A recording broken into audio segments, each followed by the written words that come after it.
Il est bon d'être enfant de Dieu. Il est bon d'être enfant de Dieu.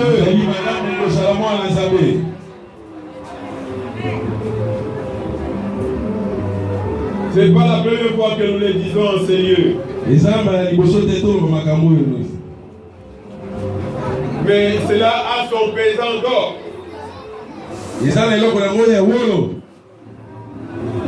Parce que l'enfant de Dieu bénéficie de la protection de Dieu.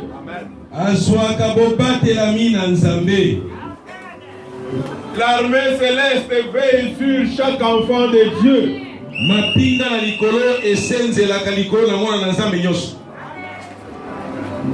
Je vais vous expliquer. Parce que je vais donner un témoignage, parce qu'il n'y a pas de petits témoignages, tout témoignage est grand.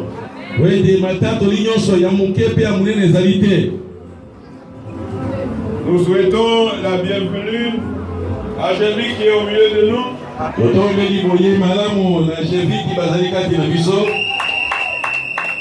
Applaudissons pour cela.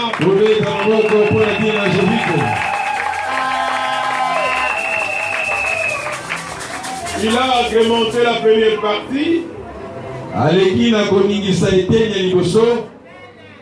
Il va poursuivre après les services. Je sais que nous tous, nous sommes sportifs. Nous voulons aller voir le mondial, la fin du mondial. Mais le mondial n'est pas plus que le Seigneur.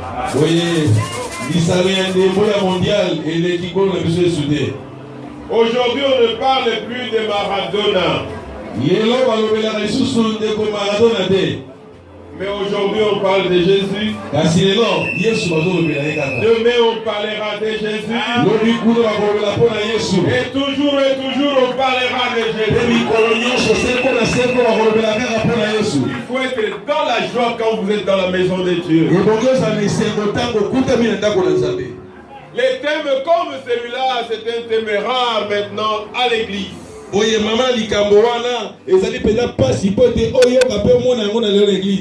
Quand on réalisait cela, les gens ont dit mais ça c'est un vieux thème, hein, ça c'est ancien ça.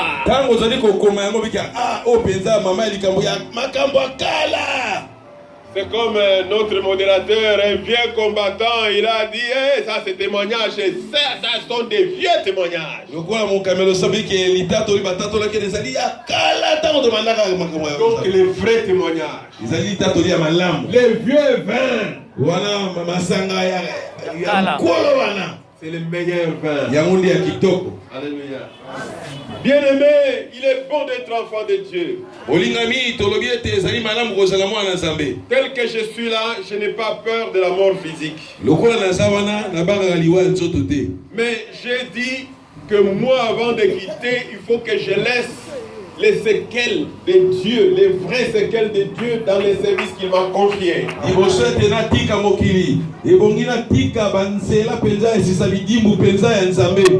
Dans le monde, je m'étais attelé à former les syndicalistes.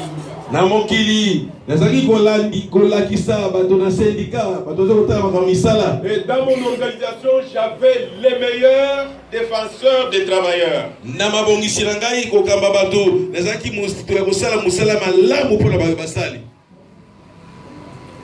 Et on m'admirait pour cela. Après moi, c'est tombé. Dans les sports que j'ai eu à pratiquer, les joueurs que j'ai eu à entraîner, tous sont passés entraîneurs nationaux. Mais je me dis alors dans le Seigneur, je ne peux pas seulement faire un service local. Il faut que je fasse un service mondial. Et nous allons y arriver. C'est pour cela que je ne quitterai pas avant. Ignorance doit aider le monde. Je ne dis pas les quartiers ici, le monde. À revenir à des prédications comme celle-là. À des enseignements comme celui-là. Parce que quand quelqu'un arrive à franchir les péchés, il a l'ouverture à tout.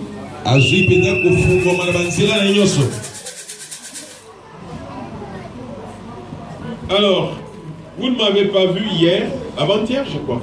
Hier, avant-hier. Ces services énervent les diables. Il n'aime pas qu'on révèle aux enfants de Dieu ce que nous avons révélé là.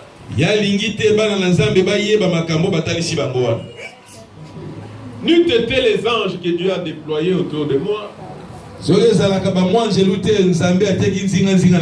Des services que peut-être que je n'allais pas être avec vous aujourd'hui. Ou c'est moi qui mourrais. Ou c'est mon véhicule qui tuait des gens. Alléluia. J'entre avec vitesse, je dois traverser, vous connaissez Triomphal A2 vacation, montée, descente. Quand on traverse, on doit traverser avec vitesse parce que vous voyez d'autres véhicules qui viennent. On accélère pour éviter aussi ceux qui viennent de l'autre côté. Je ne comprenais pas ce qui s'est passé. Bien aimé, je te dis, marche dans la sainteté. Marche dans la sainteté. Quand le Seigneur nous met à cœur de vous donner des enseignements sur des thèmes comme celui-là, ce sont des occasions à saisir. J'ai apprécié les témoignages de Silas.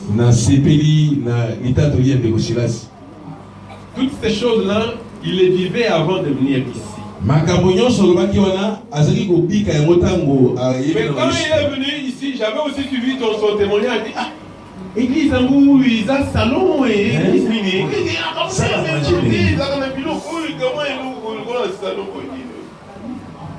Non, l'église, ce n'est pas la grandeur de l'espace. C'est la présence de Dieu là où il y a ses enfants. Parce que la parole de Dieu dégage l'onction. Et c'est l'onction qui engendre la délivrance. Quand la parole de Dieu entre, tu ne pourras rien faire. Mais tu sors, tu es un autre. Tu n'es plus ce que tu étais avant. Parce que la parole de Dieu, c'est la présence de Jésus. Amen. Et quand Jésus entre, les démons, la délivrance n'est pas tout ce que nous voyons, on fait des gymnastiques. Non. Quand Jésus entre, les démons fuient.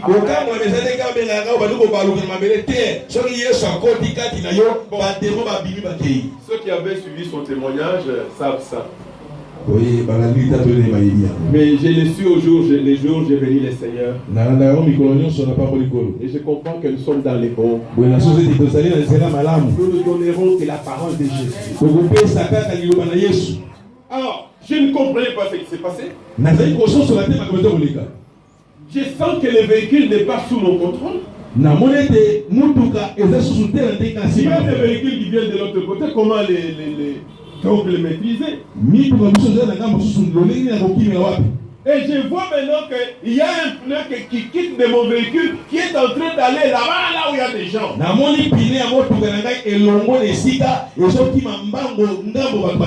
Le pneu de derrière. À quelle vitesse? Non, mes chers amis, soyons connectés à Jésus. Je ne comprenais pas. J'ai dit Jésus parce que je voyais qu'il y avait une moto qui venait, les deux personnes étaient là, mais les pneus allaient sur les deux personnes.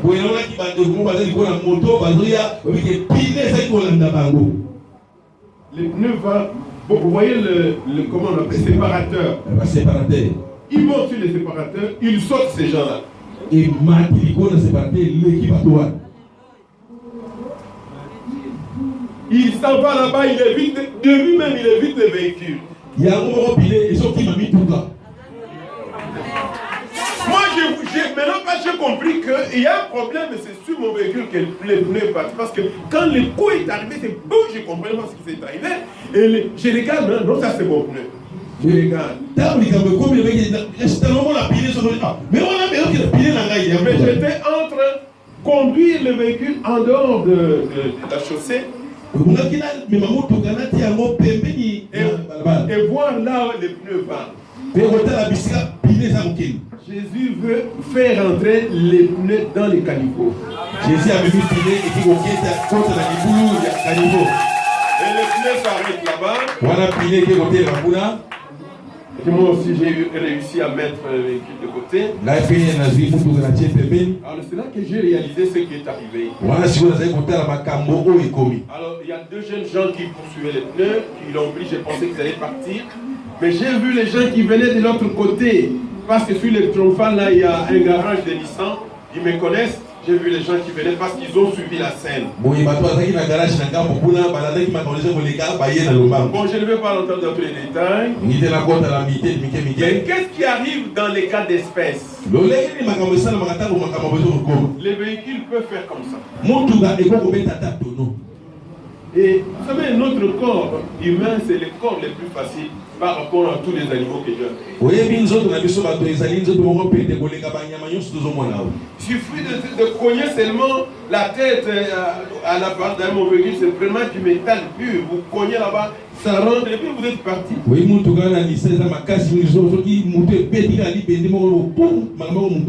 pneus, c'est un gros pneu. Mais en grande vitesse. C'est une arme. Ça te cogne, tu tombes comme ça contre les. Tu es parti.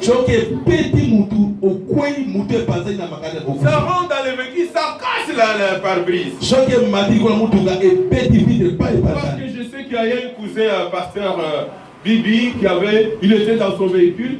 Un pneu a fait comme ça, il est allé cogner à ce véhicule, il a tué quelqu'un dans son véhicule. Il est mort